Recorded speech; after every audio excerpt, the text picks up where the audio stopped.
पिछले 2 लेक्चर्स में हमने डिफ्लेक्टिंग टॉर्क, कंट्रोलिंग टॉर्क और इन पर बेस्ड कुछ न्यूमेरिकल्स डिस्कस किए थे। इस लेक्चर में हम डैम्पिंग टॉर्क के बारे में डिस्कस करेंगे। Damping torque, the torque produced externally in a measuring instrument to suppress oscillation is called damping torque. यानी कि किसी मेजरिंग इंस्ट्रूमेंट में जब पॉइंटर डिफ्लेक्ट करता है तो कुछ क्षण के लिए वह पॉइंटर ऑसिलेट करता है, दोलन करता है। उसी ऑसिलेशन को सप्रेस करने के लिए एक अलग से एक टॉर्क प्रोड्यूस किया जाता है जिसे डैम्पिंग टॉर्क कहा जाता है। Without damping torque also the meter reads correctly. बिना डैम्पिंग टॉर्क के भी आपका मीटर जो है वो करेक्ट रीडिंग देगा, लेकिन वह पॉइंटर जल्दी से स्टेडी स्टेट में आ जाए, स्थिर अवस्था में आ जाए, इक्विलिब्रियम पोजीशन में आ जाए, इसीलिए हम लोग डैम्पिंग टॉर्क का प्रयोग करते हैं। There are 3 types of damping generally used in the instrument. यानी इंस्ट्रूमेंट में जनरली 3 प्रकार के डैम्पिंग प्रयोग किए जाते हैं। पहला है एयर फ्रिक्शन डैम्पिंग, दूसरा है फ्लूइड फ्रिक्शन डैम्पिंग और तीसरा है eddy current damping. Air friction damping, in this method a light aluminium piston is attached to the moving system. इस मेथड में एक लाइट एल्युमिनियम पिस्टन, हल्का एल्युमिनियम का piston is attached to the moving system. Moving system में एक हल्का aluminium का piston जो कि मूव करता है, एक क्लोज्ड चैम्बर के अंदर मूव करता है, उसको पिस्टन कहते हैं। तो इस मेथड में एक हल्का एल्युमिनियम का पिस्टन जो है वो मूविंग सिस्टम से अटैच्ड होता है। The piston moves in air chamber closed at the one and. और ये पिस्टन जो है वो एयर चैम्बर में मूव करता है और वह चैम्बर जो है वो एक एंड पे क्लोज्ड होता है। The cross section of this chamber में बी आइदर सर्कुलर और रेक्टेंगुलर। यानी इस चैम्बर का जो क्रॉस सेक्शन है वह सर्कुलर या रेक्टेंगुलर हो सकता है।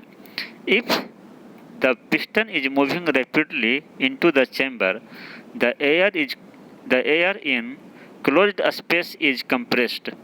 यानी कि उस चैम्बर में जब पिस्टन मूव करता है तो जो उसके अंदर जो उस चैम्बर के अंदर जो एयर है वो कंप्रेस्ड हो जाता है और जो उस एयर में जो प्रेशर बनता है वह पिस्टन के मोशन को और होल मूविंग सिस्टम को अपोज करता है, जिसके कारण से कि हमारा पॉइंटर ऑसिलेशन नहीं करता है और जल्दी से वो इक्विलिब्रियम पोजीशन में पहुंच जाता है।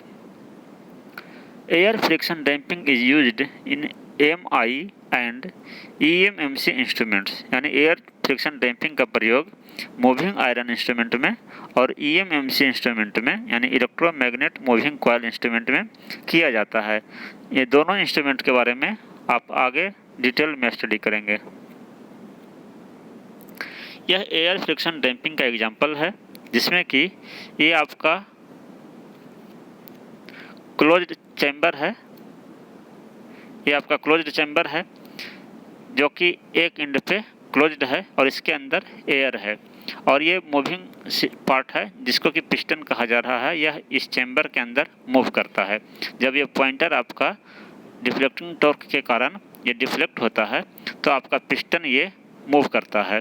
जब ये पिस्टन मूव करता है तो इसके अंदर जो एयर है वह कंप्रेस्ड हो जाता है और जिसके कारण कि ये इस पॉइंटर के मोशन को अपोज करता है, यानी कि फिर ये हमारा पॉइंटर जो है वो ऑसिलेट नहीं करता है और जल्दी से स्टेडी स्टेट पोजीशन में पहुंच जाता है। नेक्स्ट है fluid friction damping. In this type of damping a light vane यानी कि हल्का चकती disc is attached to the spindle of the moving system. यानी इस प्रकार के डैम्पिंग में एक हल्का चकती डिस्क जो है वो मूविंग सिस्टम के स्पिंडल से अटैच्ड होता है। The light when is dipped into a pot. यानी जो चकती है, जो डिस्क है, वह एक बर्तन में डूबा हुआ रहता है और वो बर्तन जो है वो डैम्पिंग ऑयल से भरा हुआ रहता है और उस ऑयल के अंदर आपका जो वेन है, चकती है, वो डूबा हुआ रहता है and should be completely submerged by the oil, और वह जो चकतिया है वो पूरी तरीके से ऑयल से डूबा हुआ रहता है। The friction drag in the disc is always in the direction opposing motion, यानी जब वो आपका डिस्क ऊपर आना चाहेगा तो उस केस में उस पर फ्रिक्शन फोर्स लगेगा, फ्लूइड फ्रिक्शन फोर्स लगेगा, और वह आप जो है वो मोशन को, पॉइंटर के मोशन को अपोज करेगा, जिसके कारण कि पॉइंटर जो है वो जल्दी से इक्विलिब्रियम पोजीशन में आ जाएगा और वो ऑसिलेट नहीं करेगा। There is no friction force when disc is stationary, जब डिस्क स्टेशनरी रहेगा तब कोई फ्रिक्शन फोर्स नहीं लगेगा।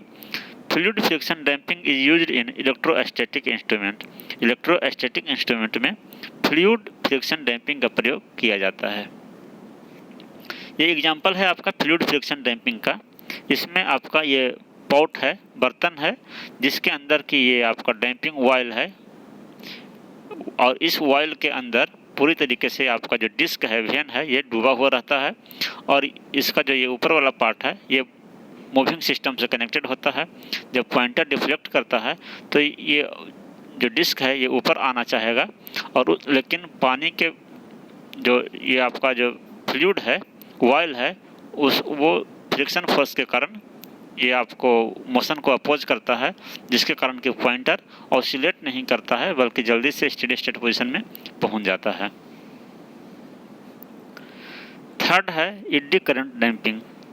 When a sheet of conducting material moves in magnetic field so as to cut the lines of force, eddy current are set up in it, यानी कि जब कोई conducting material, A sheet of conducting material, किसी conducting material का sheet magnetic field में इस प्रकार से रखा जाए ताकि वो लाइन्स ऑफ फोर्सेस को कट करे, यानी कि मैग्नेटिक फील्ड को वो कट करे, तो उस केस में उस कंडक्टिंग मटेरियल में एडी करंट सेटअप हो जाते हैं, प्रोड्यूस हो जाते हैं। A force exist between these current and magnetic field, यानी कि जो एडी करंट जो प्रोड्यूस हुए उसमें और मैग्नेटिक फील्ड के बीच में एक फोर्स डेवलप हो जाता है, which is always in the direction opposing the motion, और ये जो फोर्स है इसका डायरेक्शन होता है कि मोशन के डायरेक्शन को अपोज करता है। The force is proportional to the magnitude of the current and the strength of the field, और ये जो फोर्स डेवलप होता है यह फोर्स करंट के मैग्नीट्यूड और फील्ड के स्ट्रेंथ के प्रोपोर्शनल होता है। The magnitude of the current is proportional to the movement of the conductor, और जो करंट का मैग्नीट्यूड है वो प्रोपोर्शनल होता है कि करंट के मूवमेंट के प्रोपोर्शनल होता है। करंट जितने ज़्यादा स्पीड से, कंडक्टर के मूवमेंट के प्रोपोर्शनल होता है, करंट जितना ज़्यादा स्पीड से मूव करेगा उतना ही ज़्यादा करंट प्रोड्यूस होगा। Hence the damping force is proportional to the velocity of the moving system, और इस प्रकार से जो डैम्पिंग फोर्स प्रोड्यूस होता है जो कि मोशन को अपोज करता है, तो वो आपका उस मूविंग सिस्टम के वेलोसिटी के प्रोपोर्शनल होता है। And zero when there is no movement of the system, और जब सिस्टम मूव नहीं कर रहा होगा तो उस समय डैम्पिंग फोर्स जीरो होगा। This damping method is used in PMMC instrument, और इस मेथड का प्रयोग, एडी करंट मेथड का प्रयोग डैम्पिंग के लिए पीएमएमसी इंस्ट्रूमेंट में किया जाता है, permanent magnet moving coil instrument में। इस इंस्ट्रूमेंट के बारे में भी आप आगे डिटेल में पढ़ेंगे।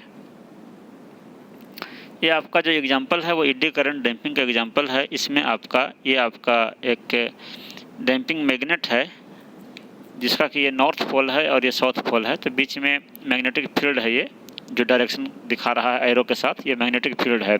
इस मैग्नेटिक फील्ड को ये आपका एल्युमिनियम का डिस्क है जो कट करेगा। जब कट करेगा तो इसमें इस एल्युमिनियम डिस्क में एडी करंट प्रोड्यूस हो जाते हैं, और यह एडी करंट जो प्रोड्यूस होता है और यह ईडी करंट और ये मैग्नेटिक फील्ड जो है, इन दोनों के बीच एक फोर्स डेवलप होता है जो कि इनके मोशन को अपोज करता है, इनके मोशन को अपोज करता है। और जब मोशन को अपोज करता है तो आपका ये पॉइंटर जब डिफ्लेक्ट होता है तो इसको ऑसिलेट नहीं होने देता है, बल्कि जल्दी से ये पॉइंटर आपका स्टेडी स्टेट पोजीशन में यानी इक्विलिब्रियम पोजीशन में आ जाता है। तो इस प्रकार से हमने इस लेक्चर में 3 प्रकार के डैम्पिंग टॉर्क के बारे में डिस्कस किए। आपका एनालॉग इंस्ट्रूमेंट में जो डिफरेंट टाइप्स ऑफ टॉर्क होते हैं उनका ये टॉपिक आपका यहीं पे समाप्त होता है। नेक्स्ट लेक्चर में हम लोग दूसरे टॉपिक डिस्कस करेंगे। Thank you.